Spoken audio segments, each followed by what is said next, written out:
Learn to be super successful. Subscribe to my channel, Meathead. 2.2 hectares. Without upkeep, it gets overgrown. And when we took the estate over 35 years ago, it was way overgrown and in shambles. Because nobody wanted to take the responsibility of the financial commitment to keep, the estate manicured like we've done the last 3+ decades. So inflation, we haven't had serious inflation in a long time. And nobody wants hyperinflation like they had in Germany and they've got in Venezuela now and Argentina, etc. But you can't just keep printing money. That's why we got off the gold standard in the 70s. Because there was no rationale between the value of, and this is the US dollar, the value of the dollar and gold. There was no ratio anymore. And that's why Bitcoin is taken off, even though I don't believe it's going to be the standard to back currencies. But they're looking for a real something that's got a tangible value. But now, at $23,000 or $25,000 a coin, you're going to have fractured coins. It's a whole other series of challenges. But that's one of the reasons the cryptocurrencies have finally been accepted against my better judgment. But we'll see. We'll see. Yeah. I have two questions. To a question. First of all, what do you think about the President Trump presidency? What's going to be happening? Second, don't you think that by the printing the dollar out of it, they want to President Trump have a plan to get rid of the Federal Reserve? No, that's all too esoteric for me. That's all too fancy. I don't know. I'm not part of that. The World Economic deal at Davos. I'm so far away from that. It's not even funny. I don't know. I'm not privy to anything Trump is going to do, but I do know Trump is vindictive. He's gone on record about being vindictive. So I don't know what he's going to do. I have no inside knowledge about that other than if he's going to be vindictive like he's been before, some strange things are going to occur. I hear that they doubled the size of the Guantanamo and they have one secret prison in the Iceland. I don't know about that. I don't know. Plus, it doesn't matter to us. See, I'm focused. If it does, the only thing that if the banking system collapses, that will affect us for the good. And it's not like I'm a doomsdayer. Where I built shelter in my backyard and canned food and that kind of shit. But it's all these bad things are better for us. They're just flat ass better for us. And it's sad when you're the beneficiary of bad things. But we're not causing the bad things. And a lot of you guys that have the tree hugging disposition and empathy and sympathy, they're selling this as we're the saviors. I'm not selling like this, so don't get me wrong. I'm not selling QLA as the savior of humanity like some people are. But there are people that are selling it like that. I'm not. So when you said it's beneficial for us if the banking, Because then everything's going to be seller finance. Ooh, I didn't think about that. You did. Well, you haven't thought about a lot of things, old timer, but it's all right. But I know the gas pump business. I've been in that business too. What a license. This is a slight exaggeration. I don't know an honest man that owns a gas station. I don't know. I'm sure there is, Lord, but I never met him. And one of the reasons Great Western Resources was in every form of except retail distribution. That means gas stations. And why? For the reason I just said. I never met, just like I never met a guy in the oil business. I never met a man that doesn't drink, I don't trust him. Well, it's along those same lines. But I never, and now with the environmental and you got to have all this bullshit, I mean, it's a pain in the ass. But I mean, that's why of all from A to Z in petroleum, mining, refining, construction pipeline, drilling, offshore, onshore, we were in all of those except for gas stations. And there's a reason why we didn't go into gas stations. I rest my case. I rest my case. I mean, now in the old days, they used to stick a pole. They still do that? Yeah. Oh, fuck, what a joke that is. I get all excited thinking about this. You stick a pole down and it has these markers, and it tells you how many gallons you got left, etc. Well, we used to be in the gathering business. We had pipelines from sites of tanks that would gather oil. And so once or twice a week, depending on the production, or mostly depending on weather, we'd go around and we'd gather the oil out of these big round tanks you see, And you measure it by putting the pole down. So, and like all the other businesses, just like the drilling rigs, I've been on top of drilling rigs, and I'd go out there and try to learn the business as best I can.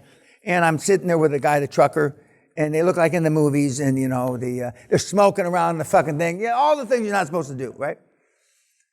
And he puts the pole down the thing, and he measures it. This is on a Tuesday. They picked up the oil, they gathered the oil Tuesday and Fridays. So I had an inkling of something. I was out there living in a $11 a night motel that had cockroaches this big. Okay.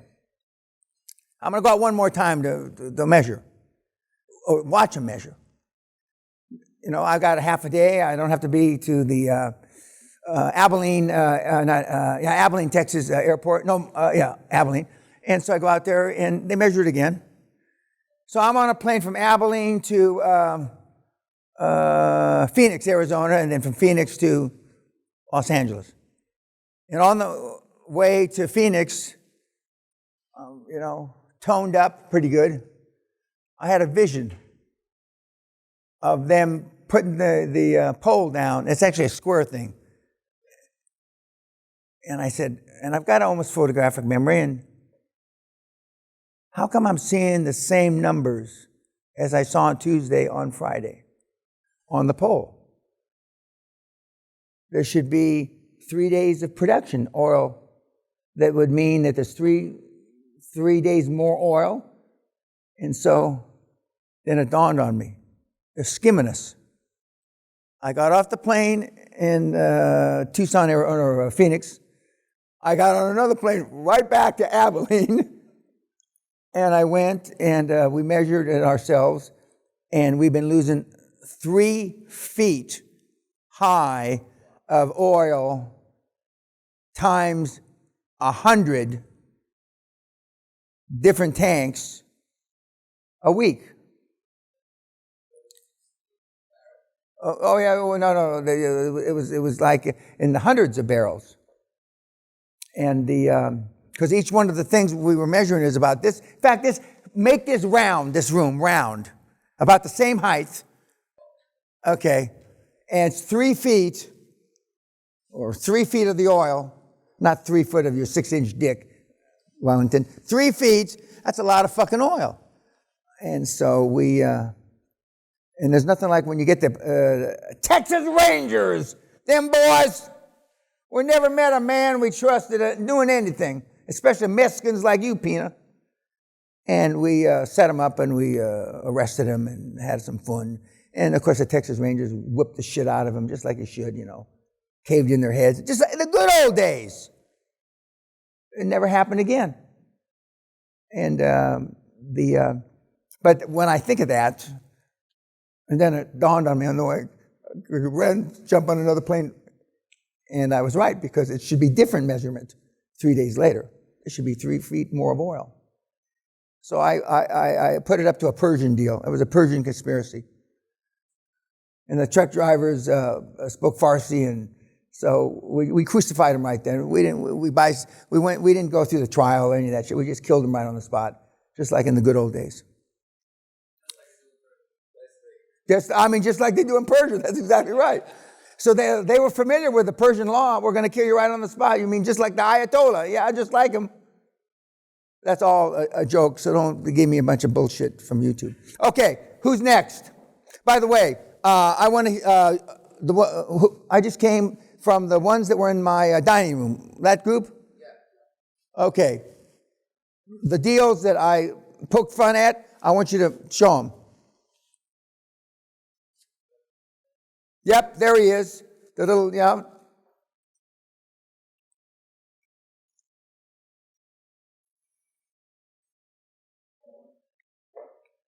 Now, I'm using this as an example of why you guys are where you are and why you take so long and haven't done any deals.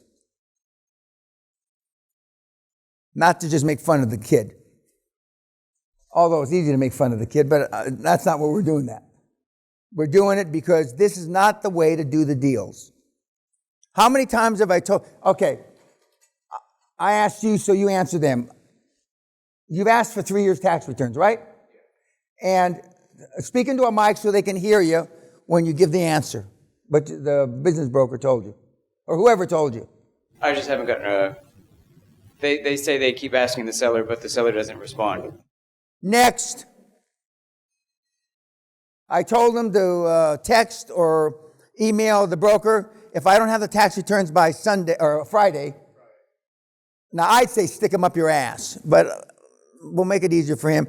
There is no deal. Don't bother me ever again. Pardon?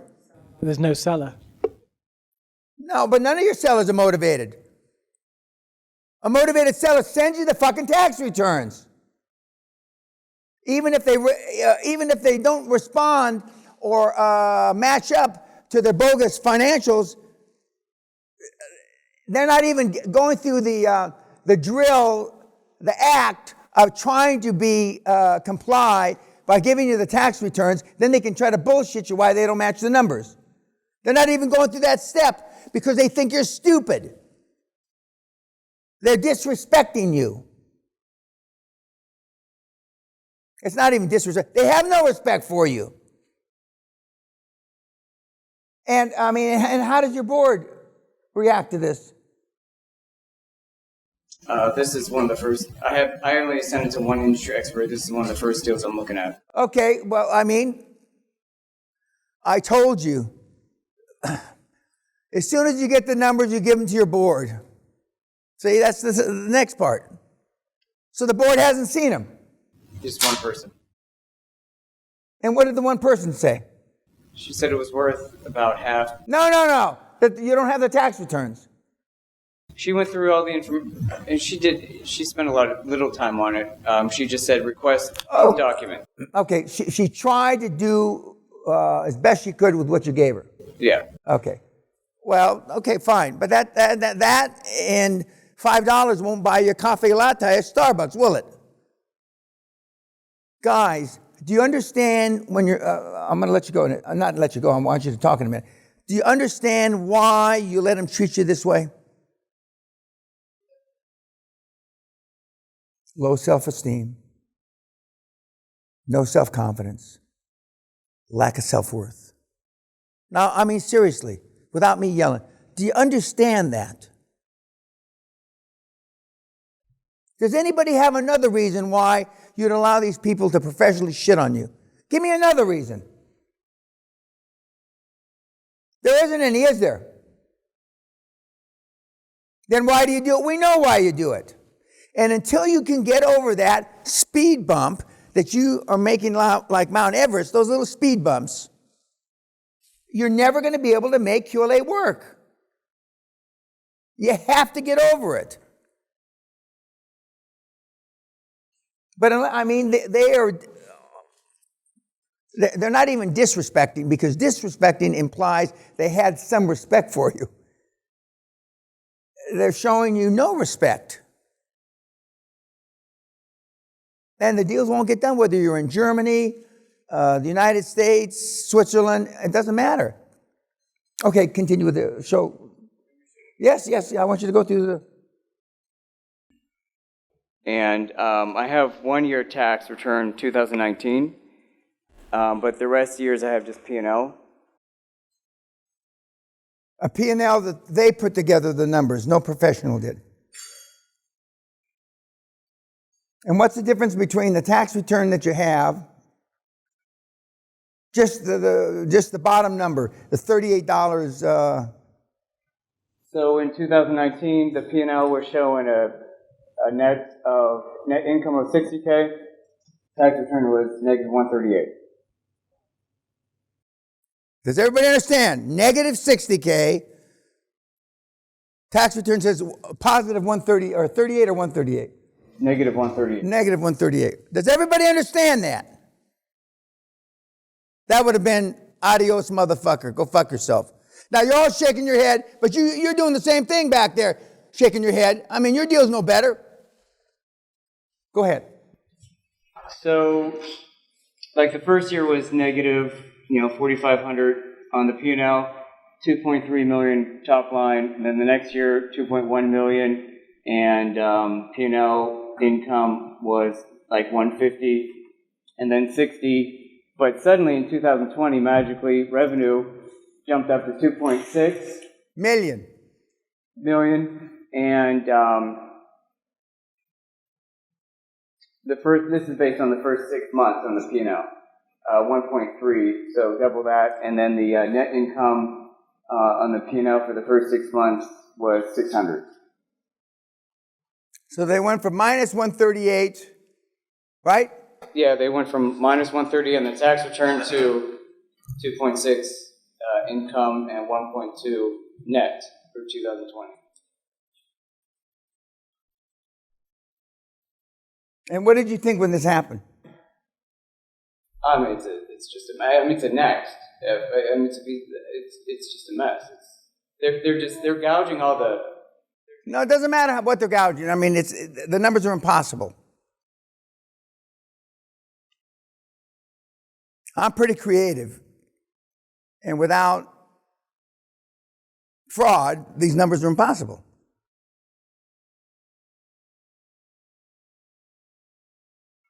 Does anybody not understand why these numbers are impossible?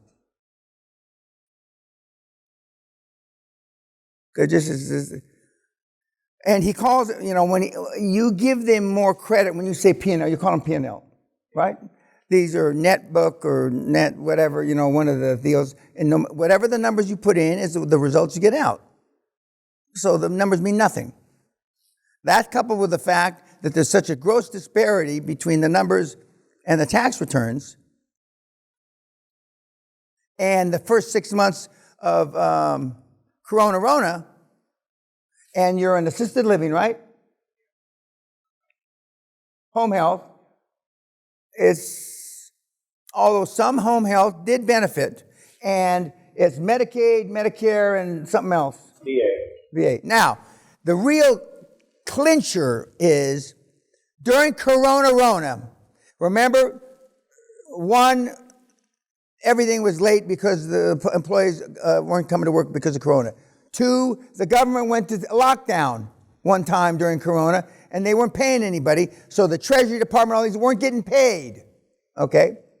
And yet, their Medicare, Medicaid, and the vet, which and I have buddies that are vets that didn't get their vet checks because of the reasons I've just alluded to. Somehow, they made $600,000 during the 6 worst months in the history of fucking the business. It's just dog doesn't hunt. And see, if I were there, whether it was better in person, but why? I'd say, what you're doing this is malfeasance, this is fraud. I have a good mind to report you to Medicaid, Medicare, and the VA. You should. Not anonymously. This is malfeasance. And some dipshit that listens to me on YouTube will buy the deal and get fucked and then blame it on QLA. And he should have had more input than just the one board member. And I'm giving him the benefit of the doubt that he didn't show it to the other board members, although he alluded that it was his first deal, because he didn't. Better to only look like a fool to one of your board members than all your board members. And that's why you do it like that. I understand. But unless you can get over that, you know, even QLA can't save you. It can't. And Medicaid, Medicare, and the vets pay between, just in regular good times, pay between 90 and 180 days late. Did you hear what I said? 90 and 180 days late. And now they're saying a miracle happened, an anomaly of accounting. And I would hope that if he showed it to the rest of the board, they would say that. But maybe they didn't. But we're never going to know because they didn't see it. And if, Bruce Whipple tells me, Bruce the Whipple, he sent me a statistic. A 25-year-old man procrastinates 1 hour a day, and he lives to 70. He has wasted 2 years of his life. Yeah, I'm pretty sure that's the number. 1 hour a day for 25 to 70, 2 years of your life. But what Whipple says when he talks to some of you guys, he says the biggest or the biggest mistake the kids make is they don't utilize their boards for insight because they're ashamed to show the board how incredibly stupid they are. And that's my experience as well. And one of the other things that in the recent Corona acquisitions, and you heard it from the one kid from Belgium, he knew nothing about his industry. And none of the kids that are making these acquisitions during Corona know nothing about their industry. Nothing. Okay. Do you understand where this breaks down, or how it has broken down?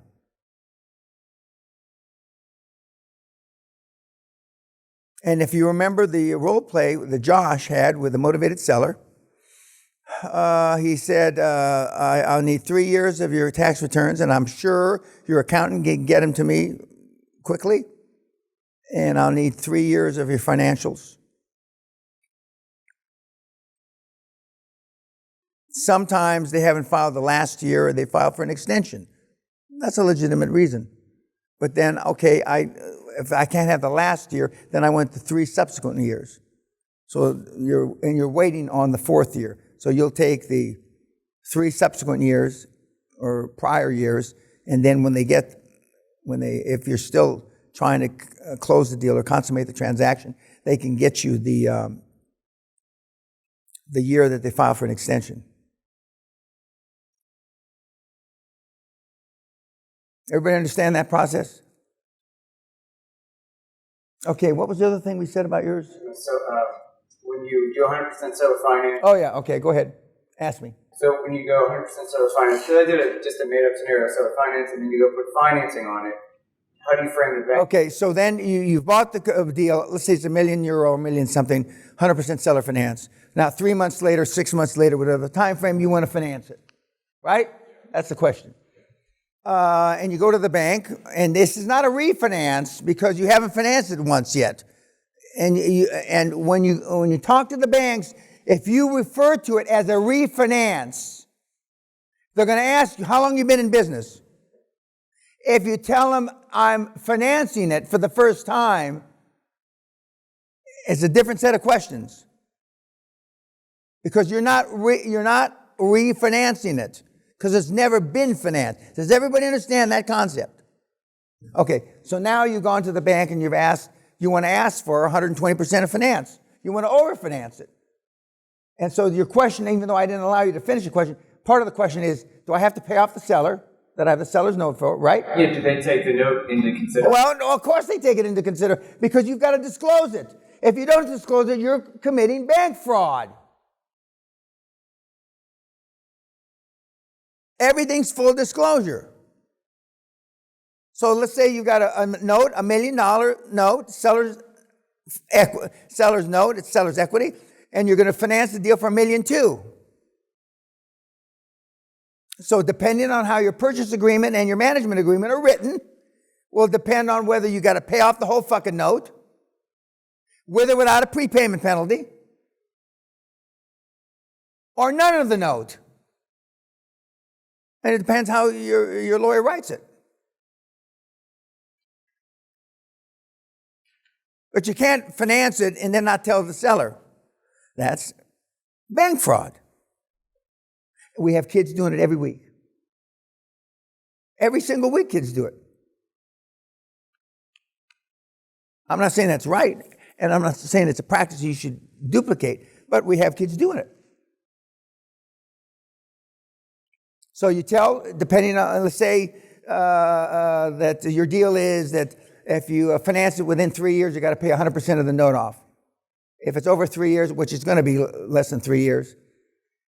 But that's not the only way to pay and get money out and pay the accountants and the lawyers. We've got guys that have done 100% seller finance. They're on their 5th, 6th, and 7th deals. So that means the accountants haven't been paid in 5, 6, 7 deals. The lawyers haven't been paid in 5, 6, 7 deals. You have no bank finance. The board, more importantly, hasn't been paid in 5 or 6 or 7 deals. And at the top of the list, you haven't been paid in 5 or 6 or 7 deals. So what do?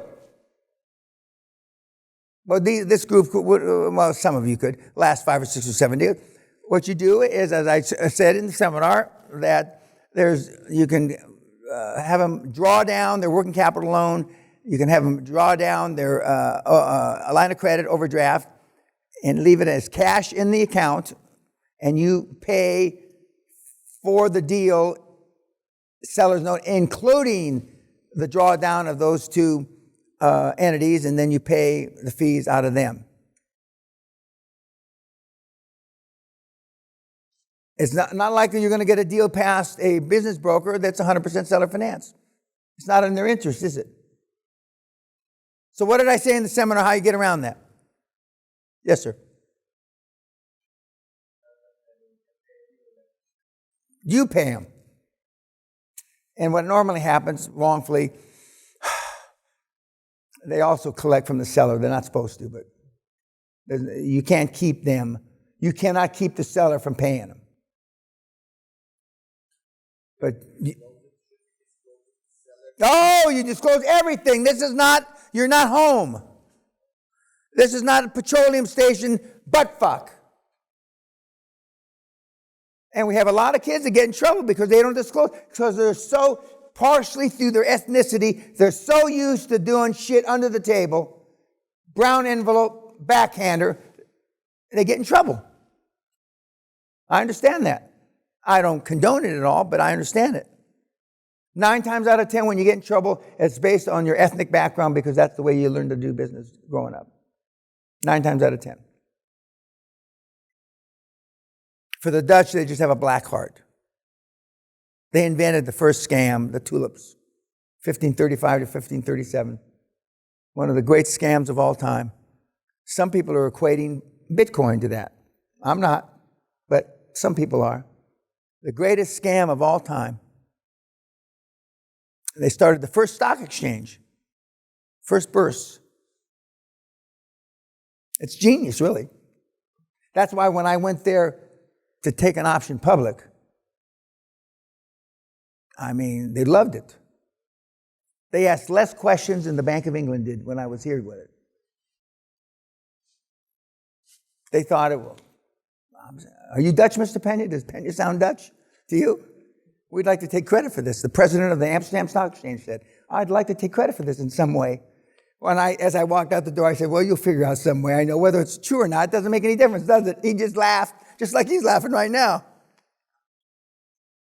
Okay. Did I answer your question?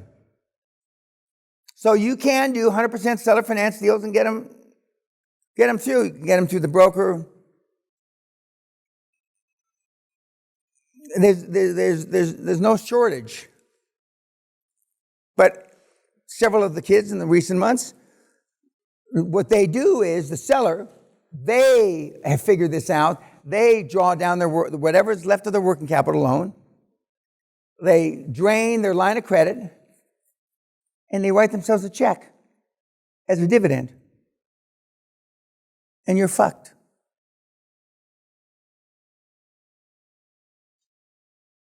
And you're fucked. There's nothing you can do about it.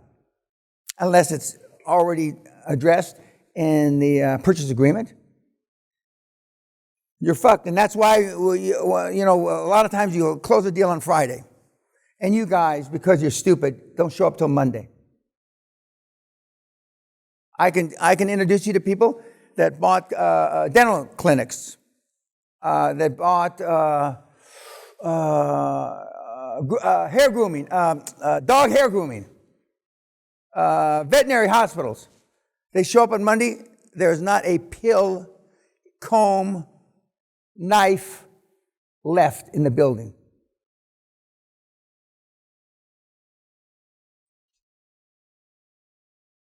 Because you wanted to have the weekend off. I can tell you in this room who would want the weekend off.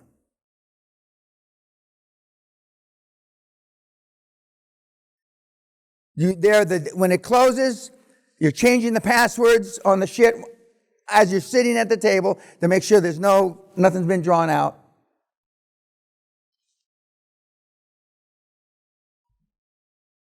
And I sleep at the place over the weekend.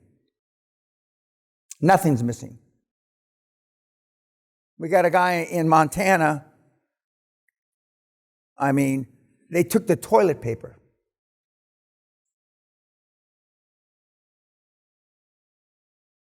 Now, how can people be so stupid? They're not naive. Because if you haven't been fucked, you haven't been fucked. And remember, I told you, the real job, the real task at hand doesn't start until you own the fucking thing. You got to run it. And you've got employees. They took the toilet paper. I remember I laughed my ass off. And he was and it was 40 below zero in Montana, and he was driving his old pickup truck to a Walmart. This is pre-corona. Truck broke down. There's nothing like using cold leaves to wipe your ass with. It's a different, warm leaves, cold leaves with icicles on them. That's a whole, which unfortunately I've experienced. That's a whole different feeling. I might as well be, in New Zealand living in a hut. What do they wipe their ass for when you're living in the huts? They got toilet paper? Huh? Yeah. Baby sheep. No, they got toilet paper there, don't they? Yeah, okay. Yes, sir. Question as far as the purchase agreement, what do you put in there to stop them from withdrawing? That's what you got lawyers for. Although, yeah, that's what you got lawyers for. I'll leave it at that. Most lawyers that have been in practice just a few years know all these, how you got fucked, because they got fucked. And that's why in the big law firms, you got a couple of junior guys, and then a senior guy, and then a manager, and then a partner, or one or two partners got to sign off on it. And there's a reason for that. Yes, sir. Just going off, I'm guessing you're talking about Gerard Maroney and the dental, the grooming deal. How's he faring? How's he faring now? Terrific. He's closed his 7th or 8th last week. This one was 100% commercial debt. He's still using the grooming centers as a funnel for his veterinary practices, which are a funnel to his veterinary hospital. And if you don't remember, he can't spell veterinary. Slight exaggeration. And if you remember, he started off wrong. He went back and got his Goomba cousin and his Goomba brother-in-law and his Goomba this and his Goomba that to form his board, his first board. And he tried to get in garbage, which is highly, it's the most criminalized, especially in Manhattan, it's the most criminalized endeavor, gangster-ridden endeavor in Manhattan, garbage. Yeah, well, he knows them all because he represents them. Yeah, he's a criminal lawyer. And then that didn't work out. I don't know. I never asked him how it didn't work out, but probably they wanted too big a cut, I guess. I don't know. That's just conjecture on my part. Then he went into window frames on big construction projects. And that's all unionized, and that didn't work out. And then I forget what the third one was, and then he quit. And then he saw a Zoom call with some dipshit, and the dipshit had done 2 deals, and he was so embarrassed. And he says this on the webinar, I'm ashamed that this little cunt. And so then he started over again, and veterinary. And he's doing terrific. He's doing terrific. He knows nothing. But that's a criminal lawyer, defense lawyer, doing veterinary roll-ups. But, and even though all these guys tell you the same thing, you still don't believe it. You think that maybe he's a fucking, I don't know what you think he is. He's just a dipshit lawyer. God almighty. Who's getting rich off of grooming dogs now. And he's allergic to dogs and cats. That's the best part of it. He gets hives. He can't even go to his stores. He gets hives from it. That's karma. That's karma coming back. Yes, sir. Manhattan. I think he lives in the Bronx. I don't know that for a fact, but I know these are in Manhattan. But we've got other guys doing them in Kansas, and people will spend. Veterinary bills didn't go down during Corona. They maintained their level or went up because people will take better care of their animals, which I tend to err on that side. You know what a new puppy, coming out of champion stock, cost 5 years ago and what they cost today? $5,000 to $25,000.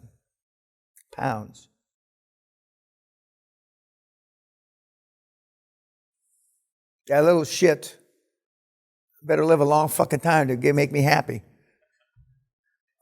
Otherwise, I'll forever blame this Winston. He's doubled in size in a month. He's doubled in size. In a week, he grew, 10 days, he grew 16 centimeters in the length of from the tip of his toes to up his leg. He's grown 16 centimeters in 10 days in length of his, uncoordinated as shit. Makes me feel thin when I look at him, though. He's got so much fat on him. And he's the perfect dog, doesn't like exercise. And he watches TV. He watches TV. And the certain commercials he likes better, or certain programs he likes better. He says, he looks like Winston, actually. Okay. I want the, who was the other case that I made shambles of? Was it your case? What? Okay, well, somebody else's case that I went in and looked at. Was it with you, Ed?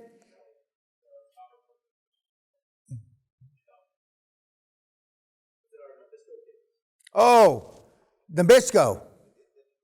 But you didn't do it in here for the group, did you? Am I dreaming? Do I have early onset dementia? You didn't give that. You didn't. What's going on? No, we had Nabisco. You came into Okay. Get up there. Fuck. You notice how everybody's in such a hurry to come up and present? Is it my imagination, Ed, or it's my imagination? That's right, Pixar. And